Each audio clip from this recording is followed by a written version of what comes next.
इस वीडियो में हम देखते हैं उपलब्धि परीक्षण या निष्पत्ति परीक्षण। उपलब्धि परीक्षण का अर्थ पाठ्यक्रम की समाप्ति पर छात्र के विषय विशेष के ज्ञान या वर्तमान ज्ञान की जांच करना ही उपलब्धि परीक्षण या उपलब्धि परीक्षा है। उपलब्धि परीक्षा दो प्रकार की होती है, पहली परिमाणात्मक और दूसरी गुणात्मक। जो गुणात्मक परीक्षाएं होती हैं, गुणात्मक परीक्षण है वो है प्रश्नावली, अनुसूची, साक्षात्कार, निरीक्षण को अवलोकन भी कहते हैं, संचयी अभिलेख, रेटिंग स्केल को जांच सूची कहते हैं, और उत्पादित वस्तुएं, इनको हम माप नहीं सकते। और जो परिमाणात्मक होती है उनको हम मापा जा सकता है। और परिमाणात्मक तीन प्रकार की होती है, लिखित, मौखिक और प्रायोगिक।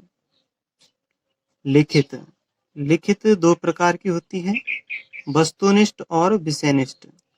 विषयनिष्ठ दो प्रकार की होती है, जैसे निबंधात्मक और लघुत्तरात्मक। वस्तुनिष्ठ भी दो प्रकार की होती है, प्रत्यास्मरण और प्रत्याभिज्ञान। तो प्रत्यास्मरण के अंतर्गत आते हैं रिक्त स्थान पूर्ति वाले प्रश्न और एक उत्तर वाले प्रश्न होते हैं, जिसको हम अति लघुत्तरात्मक कहते हैं। बहुविकल्पात्मक प्रश्न तो प्रत्याभिज्ञान के अंतर्गत आएंगे। बहुविकल्पात्मक प्रश्न सत्य असत्य प्रश्न, जिनको हम एकांतर प्रति उत्तर प्रश्न कहते हैं। वर्गीकरण प्रश्न, क्रमबद्धीकरण प्रश्न, क्रमबद्धीकरण को सही मिलान प्रश्न भी कहते हैं। फिर सादृश्य अनुभव या पूर्ण अपूर्ण प्रश्न।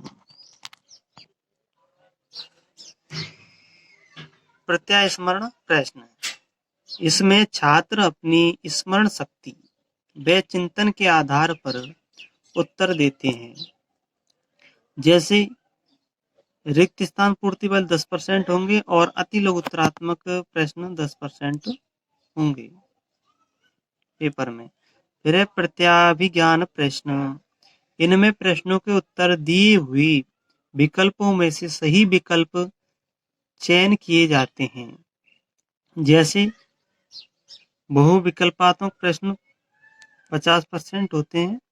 यह प्रश्नों का सर्वश्रेष्ठ प्रकार माना जाता है, जिसमें न्यूनतम 4 और अधिकतम 6 विकल्प होते हैं। सत्य असत्य, ये भी 10% माने जाते हैं। इसमें प्रश्नों के उत्तर सही या गलत या हाँ ना में दिए जाते हैं। फिर वर्गीकरण प्रश्न, वर्गीकरण प्रश्न को भी 10% लिए जाते हैं। इसमें अनेक शब्दों के समूहों में से एक शब्द अन्य से भिन्न होता है, जिसे पहचान कर अलग किया जाता है। उदाहरण के तौर पर देखें तो गाय, भैंस, भेड़, बकरी, तोता, इनमें से सही विकल्प का चयन करना है जो अलग है। तो इसमें तोता है, वो जानवर नहीं पक्षी है, तो इसको हम अलग करते हैं। क्रमबद्धीकरण या सही मिलान करना, ये भी 10% लिए जाते हैं। इसमें 2 स्तंभों में अव्यवस्थित क्रमों में प्रश्न और उत्तर दिए जाते हैं। सादृश्य अनुभव, इसमें 2 समान समूह रखे जाते हैं, जिसमें पहला समूह पूर्ण होता है और दूसरा समूह अपूर्ण। इसमें पूर्ण के आधार पर अपूर्ण की पूर्ति की जाती है। वस्तुनिष्ठ प्रश्नों से व्यक्तित्व की जांच भी की जाती है। प्रत्यास्मरण प्रश्न, प्रत्यास्मरण प्रश्न से बालक के ज्ञान और स्मरण शक्ति की जांच की जाती है। और बहुविकल्पात्मक प्रश्न से बालक के ज्ञान व सूझ की जांच की जाती है। साथियों, ये हमारा उपलब्धि परीक्षण या निष्पत्ति परीक्षण पूर्ण हुआ। वीडियो को लाइक करना और चैनल को सब्सक्राइब कर देना। Thank you. और फिर वर्गीकरण प्रश्न है, बोध पक्ष की जांच कराते हैं और सही मिलान वाले प्रश्न ज्ञान व स्मरण शक्ति का विकास की जांच कराते हैं और सादृश्य अनुभव वाले प्रश्न ज्ञान एवं तर्क शक्ति की जांच करवाते हैं।